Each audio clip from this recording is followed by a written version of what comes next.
I watched this program, and I said to myself, God, it was beautifully shot. Thomas Carter had created the pilot. Beautifully shot. Quick. This was MTV's first major cop show.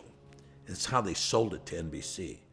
Anthony Yerkovich said, I want to do an MTV cop show. And Brian Tartikoff said, I like that. Do it.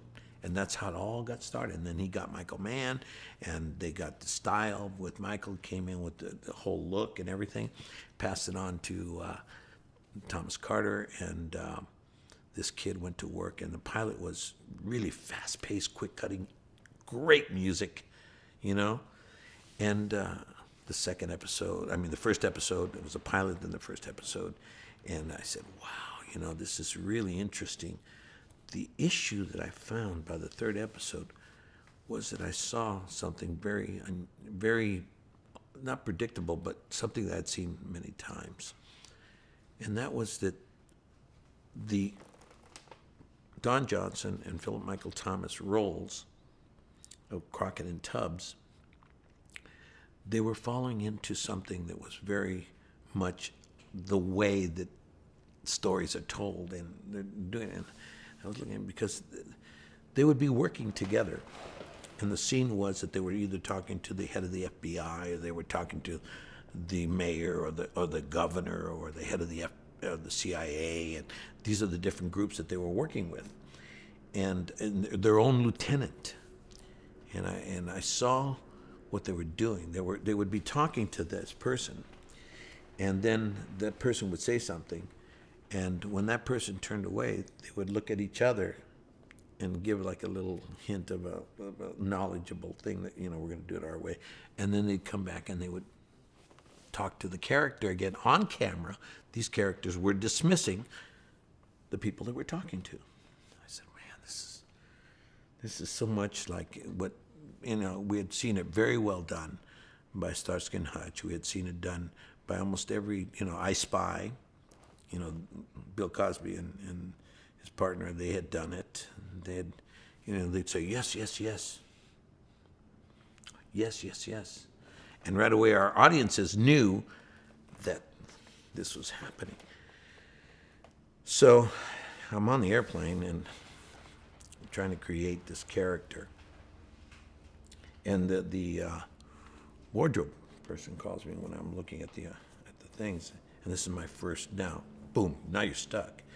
I'm reading the script and watching the episodes, reading the script, and the phone rings, and it's wardrobe asking me to become part of what was to become probably one of the most stylized television shows in the history of TV. I mean, every single outfit that these guys were wearing was like, it was Versace. And it was just, at that moment, they didn't even know how far they were going to go with this, but they ended up becoming, Versace became the dresser of these two, of the whole show, just about. And they, in turn, knew that they couldn't use earth tones, could not use red, could not use brown, could not use anything. They had specific orders on what to use and what to, how to color it, the set design and production, art direction, and the production designers. They were all inside of where Michael Mann wanted to go. And so when they called me, they were, saying, we need your sizes, and they were taking down my sizes. And they said, yeah, we're going to give you some suits. We'll let you see some of the stuff we have coming out. I said, no, please, do me a favor. Get me a black suit. Make it a wash and wear, and throw it in the washing machine. Wash it, and don't iron it, and just let it be used. And give me a thin tie, and any color shirts you want to put, that's up to you, okay? But just make them very inexpensive shirts and real thin tie. And get me some wrestling shoes. Because to me, that was really, I was going to be standing up a long time, and I wanted to have my ankles, because when you're standing around for 10, 12 hours, it really becomes, you better have comfortable shoes.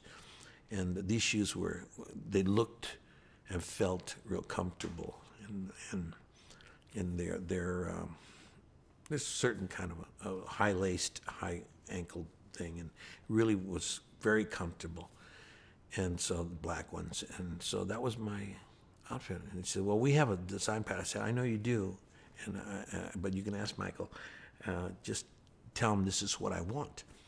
And she says, oh, okay. I said, okay, thank you. And I hung up, and of course I never heard back from them.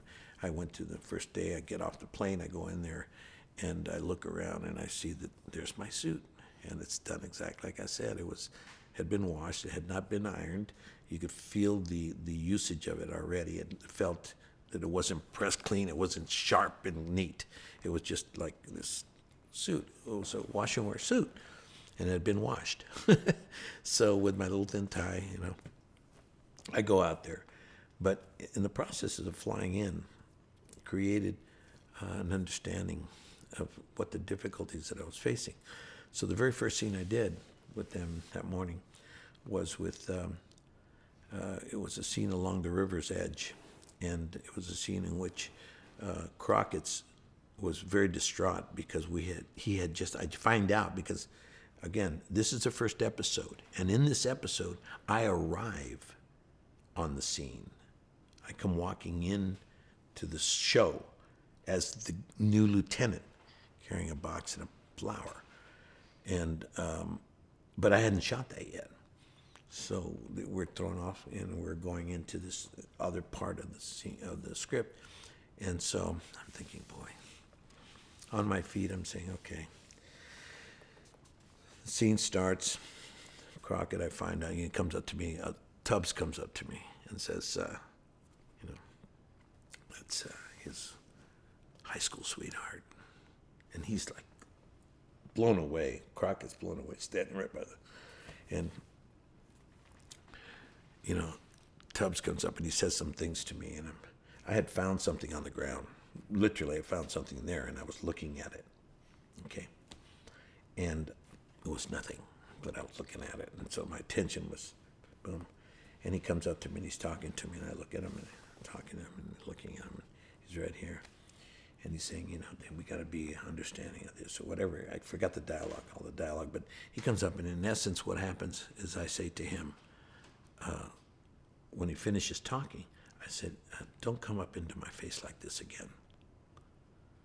And that's not in the script. Okay, it's just, and Crockett now had come over, and he sees the reaction of Tubbs to this sentence, and he doesn't know how to answer, but he was offended as an actor to actor.